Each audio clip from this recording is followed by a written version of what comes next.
खबर खास में आपका इस्तकबाल करते हैं। मैं हूं आपके साथ सना वारिस। खबर खास में हम डेली रोजाना कोई ना कोई मुद्दा उठाकर लेकर आते हैं। पार्लिमानी इंतखाबात को लेकर जिस तरीके से सरगर्मियां तेज हैं, ऐसे में सवाल ये उठता है कि मुख्तलिफ सियासी पार्टियां नुमाइंदों को उतार रही हैं, अपने अपने नुमाइंदों को इंतखाबी मैदान में उतार रही हैं। ऐसे में सवाल ये उठता है कि मुसलमानों को कितनी नुमाइंदगी दी गई है। आज इसी मुद्दे पर करेंगे बातचीत।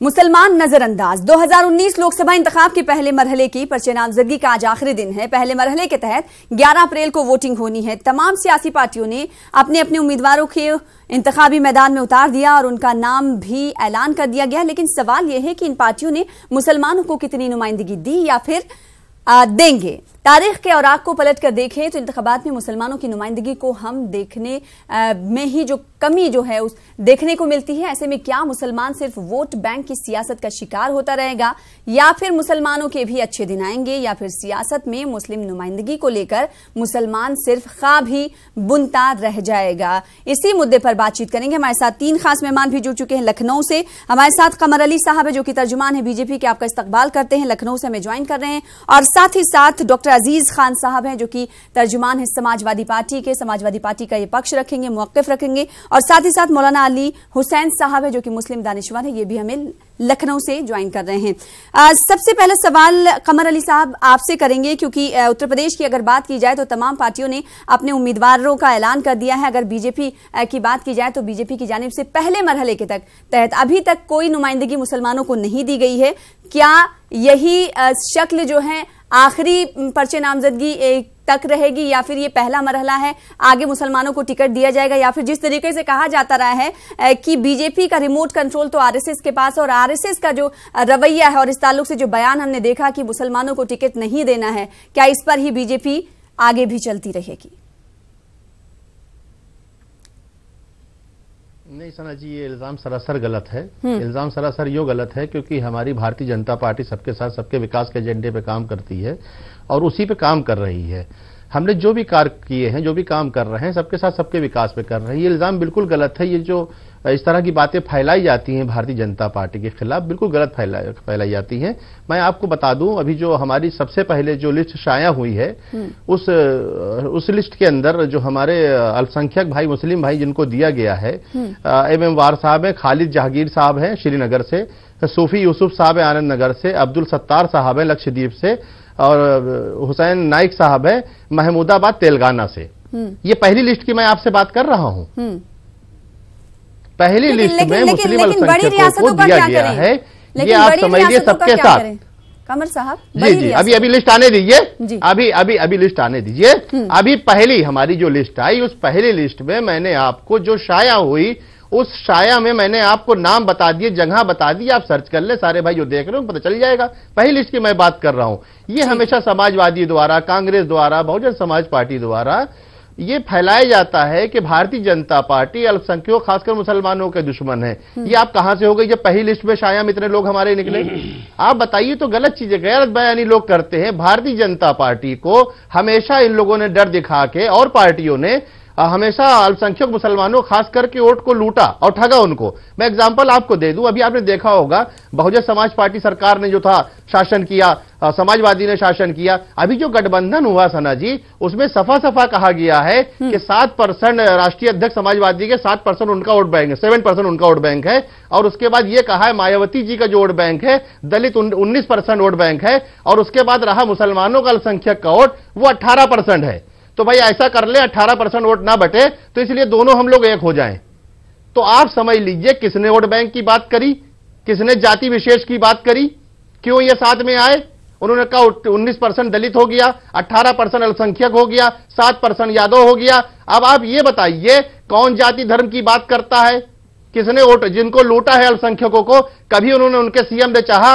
मुलायम सिंह जी ने इतना शासन किया, अखिलेश यादव जी ने शासन किया, मायावती जी ने अल्पसंख्यक को शासन किया। क्या डिप्टी सीएम उन्होंने दिया? क्या बराबरी का दर्जा दिया मुसलमानों को? कहां दिया? नहीं दिया।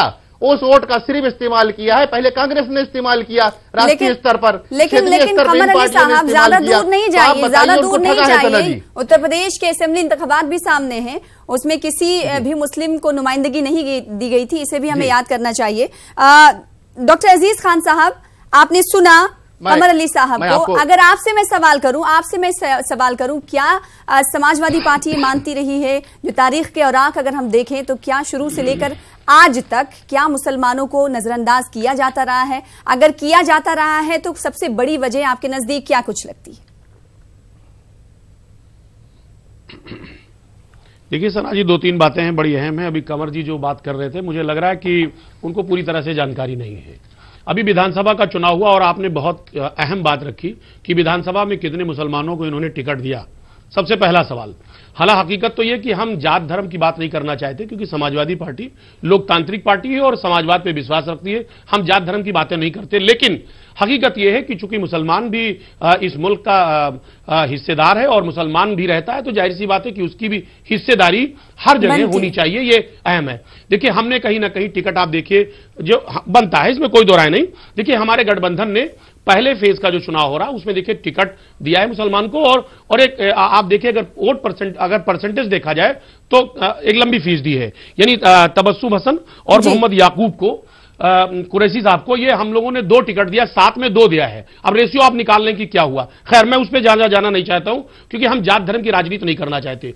देखिए, चेहरा तो बेनकाब इनका हुआ, क्योंकि ये कहते थे साहब सबका साथ सबका विकास। अभी ये बता रहे थे साहब फला फला फला फला जगह हमने टिकट दिया। हकीकत है कि आप कश्मीर की बात कर रहे हैं, कश्मीर में आपकी मजबूरी है, मेघालय की बात कर रहे हैं आप। हकीकत यह है, आपने उत्तर प्रदेश का चुनाव होने जा रहा है, इससे पहले विधानसभा का चुनाव हुआ, आपने कोई टिकट मुसलमानों का की हिस्सेदारी उनको नहीं दी। दूसरी बात, लोकसभा का जो पहला फेज, क्या मैं तो दावा करता हूं अंतिम फेज तक कोई टिकट नहीं मिलेगा। एकलौता इनके मुसलमान शाहनवाज हुसैन थे साहब बिहार में, उनका भी पत्ता गोल कर दिया गया। देखिए, सवाल इस बात का कि देखिए इनके खाने के दांत अलग हैं और दिखाने के दांत अलग हैं। मैं 2-3 चीजें बहुत अहम है, सना जी सुन ले मेरी बात। देखिए, यही वो पार्टी है कि जो परिवारवाद पे कुठाराघात करती थी बड़े स्तर पे, साहब ये परिवारवाद वो परिवारवाद। आज आप जरा इनकी फहरिस्त देखें कि एक लाइन से परिवारवाद को इस कदर इन्होंने बढ़ावा दिया है कि तमाम नाम मैं आपको कहिए पढ़ के बता दूं, मेरे ख्याल से आप बड़ी पत्रकार हैं, आपको जानकारी भी होगी। आप देखिए, राजवीर सिंह साहब कौन है, दुष्यंत सिंह कौन है, सुजय पाटिल कौन है, संघमित्रा मौर्य कौन है, पूनम महाजन कौन है, प्रीतम मुंडे कौन, तमाम लोगों की ऐसी लंबी फहरिस्त है जो परिवार के लोगों को टिकट देकर के इन्होंने साबित कर दिया कि परिवार को सबसे ज्यादा बढ़ावा इन्होंने दिया। एक बात। दूसरी बात, दलितों की बात ये कह रहे हैं, सब दलित हितैषी बन रहे हैं, सबसे ज्यादा कांड इन्हीं के कार्यकाल में हुआ, चाहे ऊना की घटना ले ले, चाहे आप रोहित वेमुला का मसला ले ले, चाहे घोड़ी पर बैठने नहीं दिया गया, दलित को नंगा करके महिलाओं को मारा पीटा गया, वो मैं नहीं कहना चाह रहा हूं। लेकिन ये साहब दलितों की बात कह रहे, साहब ये दलित से गठबंधन, इनको तकलीफ है, इनको तकलीफ है। आज दलित अपने हक की लड़ाई लड़ रहा है, आज मुसलमान अपने हक की लड़ाई लड़ रहा है, आज पिछड़ा समाज अपने हक की लड़ाई लड़ रहा है, इनको तकलीफ हो रहा है, इनको गठबंधन से बहुत तकलीफ है। मैं एक बात बहुत साफ कर देना चाहता हूं, ये जाति की बात करना चाह रहे थे, साक्षी महाराज ने एक पत्र लिखा था जो वायरल भी हुआ था सना जी, और उसमें कई बातें निकल के आई थी। उन्होंने कहा था मैं फला जाति का हूं, मुझे टिकट अगर नहीं दिया गया तो 2019 के बाद चुनाव नहीं होगा, यानी संविधान को क्या बदल देंगे। कहने का मकसद ही हुआ कि उनके दबाव में आकर के पार्टी ने साक्षी महाराज को भी टिकट दिया। कहने का इंटेंशन हमारा यह है कि दिया। और दूसरी तरफ जो पार्टी के फाउंडर मेंबर है, देखिए इनके यहां लोकतंत्र कैसा है, पार्टी के फाउंडर मेंबर आडवाणी जी, उनको साइडलाइन करके एक सीनियर मेंबर है जिन्होंने पार्टी को बनाया, अमित शाह जी उनकी सीट से चुनाव लड़ते हैं, जो कि खुद एक राज्यसभा के मेंबर हैं। कहने का मकसद यह है कि जिस तरीके की जो चीजें दिख रही हैं वो है नहीं, खाने के दांत कुछ और हैं और दिखाने के दांत कुछ और हैं। ये कहते तो सबका साथ है, लेकिन सच ये है कि ये पूरी तरह से भेदभाव आज इस देश में सभी जात धर्म और संप्रदाय के बीच में। मौलाना अली हुसैन साहब, आपसे सवाल ये कि वो मुसलमान जिसने मुल्क की आजादी में बढ़ चढ़ कर हिस्सा लिया, वो मुसलमान जो कभी तशद्दुद की शक्ल इख्तियार नहीं करता, हमेशा शांति का स्वभाव उसको लेकर देखा जाता है, ऐसे में अगर बात की जाए तरक्की को लेकर तो कहीं ना कहीं मुसलमान जो है पीछे हटता चला जा रहा है। तो क्या ऐसे में जरूरी नहीं हो जाता कि ये जो पार्टियां हैं ये मुसलमानों को ज्यादा से ज्यादा नुमाइंदगी दे, ताकि उनकी जो बदहाली है, तरक्की में और साथ ही साथ तालीम में जो पिछड़ापन है, सेहत को लेकर है, इन तमाम चीज़ों को दूर किया जा सके। आखिर आपको क्या बड़ी वजह लगती है कि इन तमाम चीज़ें जो हैं वो मुसलमानों को नुमाइंदगी ना देने को लेकर रोक के रखती हैं? देखिए मैडम, ऐसा है कि पहली बात तो यह है कि आरएसएस और बीजेपी मुसलमानों को हिंदुस्तान में बर्दाश्त नहीं करती है, और सबसे ज्यादा जो हमारे मुल्क में नुकसान हुआ है आरएसएस और बीजेपी ने पहुंचाया है मुसलमानों को। जो आज आप देख रहे हैं कि जिहालत है, बेरोजगारी है, और आज मुसलमान डरा खौफजदा अपने को महसूस कर रहा है, इसकी वजह जो है आरएसएस और बीजेपी है। बीजेपी ने हमेशा चाहा कि हिंदुस्तान में मुसलमान पाकिस्तान चला जाए, मुसलमान खत्म हो जाए, ये इनका इज्तिमा है। और ख़ास तौर से मैं ये बता दूं कि नरेंद्र मोदी जी ने जितने भी झूठ बोले हैं वो 2019 में मालूम हो जाएगा कि मुसलमानों की ताकत क्या है, दलितों की ताकत क्या है। और आने वाली सरकार जो होगी अब मोदी जी की न हुई है और न होने पाएगी, क्योंकि उनके घर में खुद विवाद है, घर में खुद झगड़े हो रहे हैं। जो अपने घर के बुजुर्गों का एहतराम नहीं कर सकता है वो देश के लोगों का एहतराम कभी नहीं कर सकता है। आपने अपनी आंखों से देखा कि जिस तरह से बयानात आ रहे हैं बीजेपी के लीडरान के, कि उनके घर में खुद एक बहुत बड़ा मसला पड़ा हुआ है, क्योंकि मोदी जी ने ये हिंदुस्तान को जैसे कि पूरे मुल्क को कब्जा कर लिया है और सब परेशान है, पूरा मुल्क हमारा परेशान है। हिंदू हो, मुसलमान हो, सिख हो, ईसाई हो, हमारा मुल्क जो है बर्बाद हो चुका है। इस बर्बादी से बचाने के लिए मैं देशवासियों से अपील करूंगा कि इस बार 2019 में इस हुकूमत को हटाएं, जब ही इस मुल्क को सही तरीके की हुकूमत मिलेगी और अच्छे लोग मिलेंगे। मौलाना अली हुसैन साहब, बीजेपी तो लगातार दावे कर रही है कि हमने खूब तरक्की की, और आपके साथ हमरा मौजूद है कमर अली साहब, वो कह रहे हैं कि हम तो नुमाइंदगी दे रहे हैं, जम्मू कश्मीर में दे रहे हैं, मेघालय में दे रहे हैं, साथ ही साथ तेलंगाना में दे रहे हैं। कागज पे है तरक्की में मैडम, कहीं भी तरक्की नहीं हुई है। अगर तरक्की होती तो पूरे मुल्क के हर सूबे के लोग मुखालिफ क्यों होते हैं? आप देखिए ममता मुखालिफ हैं, आप देखिए माया मुखालिफ हैं, मुलायम सिंह मुखालिफ हैं, चंद्रनाइडू नायडू मुखालिफ हैं, केजरीवाल मुखालिफ हैं, राहुल गांधी मुखालिफ हैं। इसका मतलब यह है कि पूरा मुल्क मुखालिफ है, कोई एक आदमी नहीं मुखालिफ है। देश का हर इंसान जो परेशान है वो इससे मुखालिफ है, क्योंकि इस हुकूमत ने देश को नुकसान पहुंचाया है और यहूदियों को बुला के हमारे मुल्क को बर्बाद करने की कोशिश की गई है। इसलिए मैं इसकी खुल के मुखालफत करता हूं कि सारे देशवासी मुखालफत करें और अच्छी सरकार बनाई जाए। जब तक कि अच्छी सरकार, अच्छे लोग इस देश में नहीं आएंगे उस वक्त देश की तरक्की नामुमकिनात है।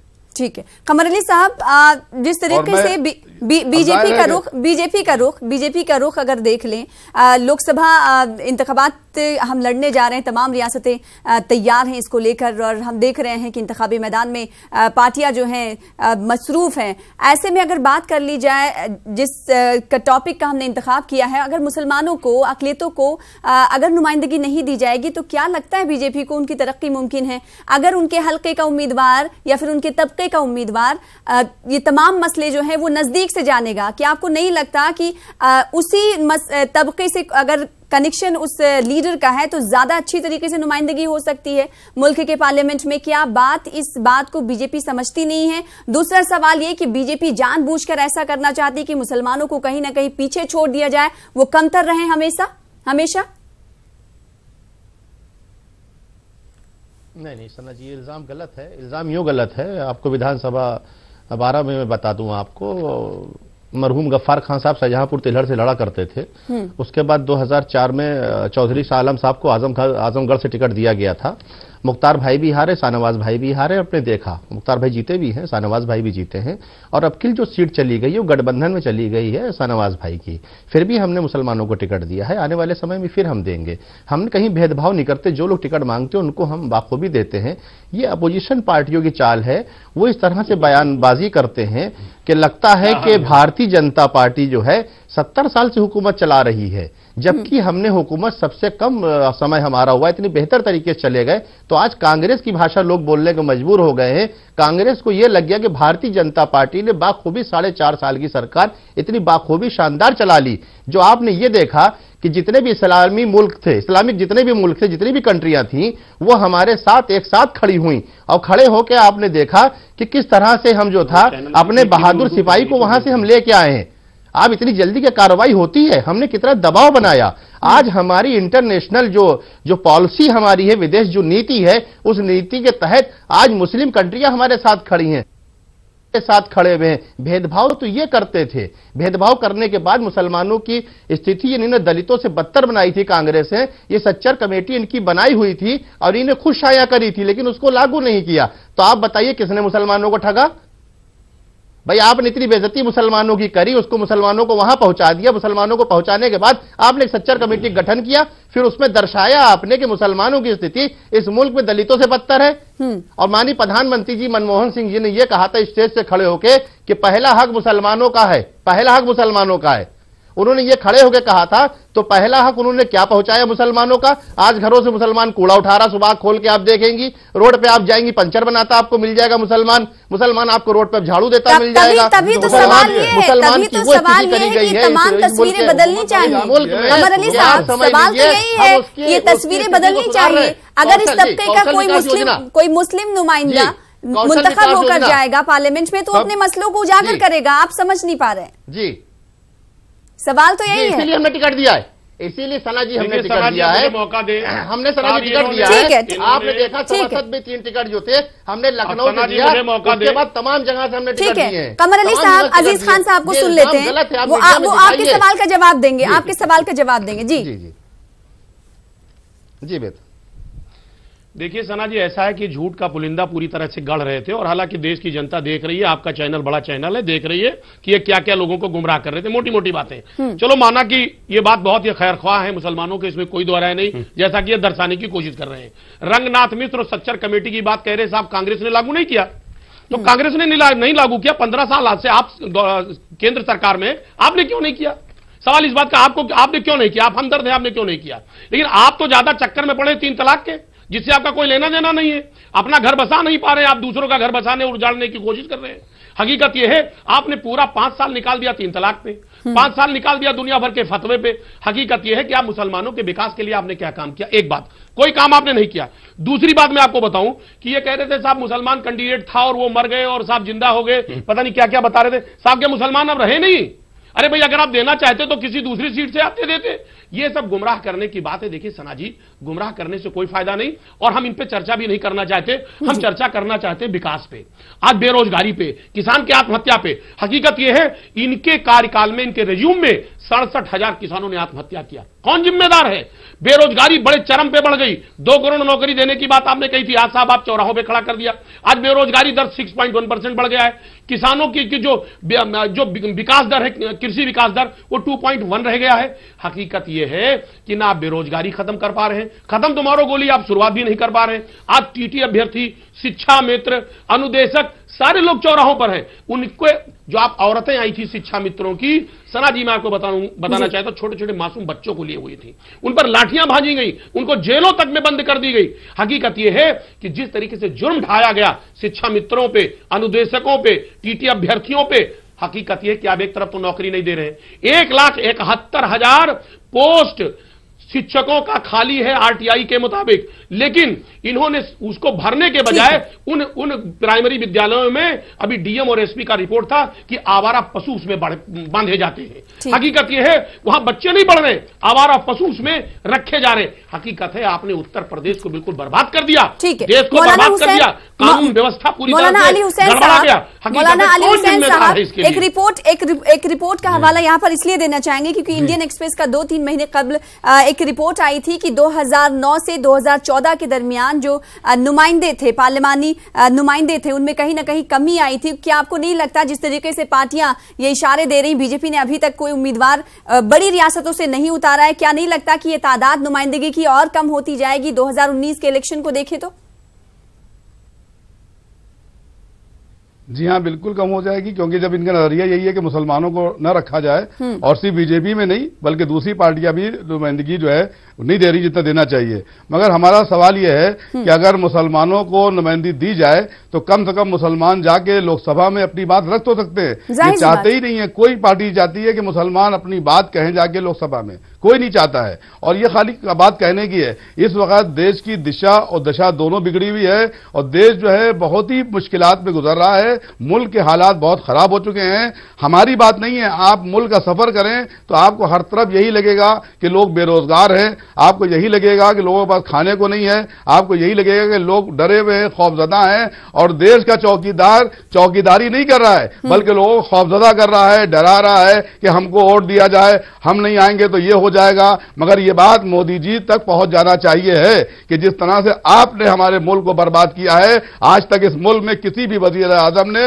इस मुल्क की दशा नहीं की है। बीजेपी के सब खराब नहीं है, ये डिक्टेटरशिप जो है सिर्फ दो आदमी कर रहे हैं जिन्होंने देश को बर्बाद किया है। अच्छे लोगों की हम लोग कद्र करते हैं। हम मुसलमान इसलिए ऐसी बात नहीं कर रहे हैं, हम एक इंसान होने के नाते, एक भारतीय होने के नाते, एक हिंदुस्तानी होने के नाते कह रहे हैं कि हिंदुस्तान में सब परेशान है, दलित भी परेशान है, मुसलमान भी परेशान है, यहाँ पे हिंदू भी परेशान है, सिख भी परेशान है, सब परेशान है। और सिर्फ झूठे वादे हैं और झूठे वादों से कुछ होने वाला नहीं है, न कुछ बनने वाला है, बल्कि ये मुल्क जो है बर्बाद हो चुका है। इसको बनाने के लिए बराए मेहरबानी सब मिलजुल कर इत्तेहाद के साथ एक ऐसी हुकूमत आए जो सबको लेके चले, इस मुल्क की तरक्की हो, मुल्क में लोग खुशहाल हो। और मुल्क की तरक्की जभी होगी जब अच्छे लोग इस देश में आएंगे। जी, जाहिर सी बात है, मुसलमानों को नुमाइंदगी दी जाएगी तभी मुसलमानों की तरक्की मुमकिन हो सकती है, ऐसा सभी मानते हैं। कमर अली साहब, आपसे सवाल ये कर लेते हैं इसलिए क्योंकि पहले नॉमिनेशन का आज आखिरी दिन है, ऐसे में कई और नॉमिनेशन बाकी हैं। क्या बीजेपी की तरफ से ये उम्मीद लगाई जाए कि बड़े रियासतों में बीजेपी मुस्लिम उम्मीदवारों को चेहरा बनाकर मैदान में उतारेगी? जी जी, बेशक उतारेगी, उसमें कोई शक शुबा गुंजाइश नहीं। जो मेरी पहली शाया लिस्ट हुई थी मैंने आपको पढ़ के सुना दी, आपने भी देख लिया।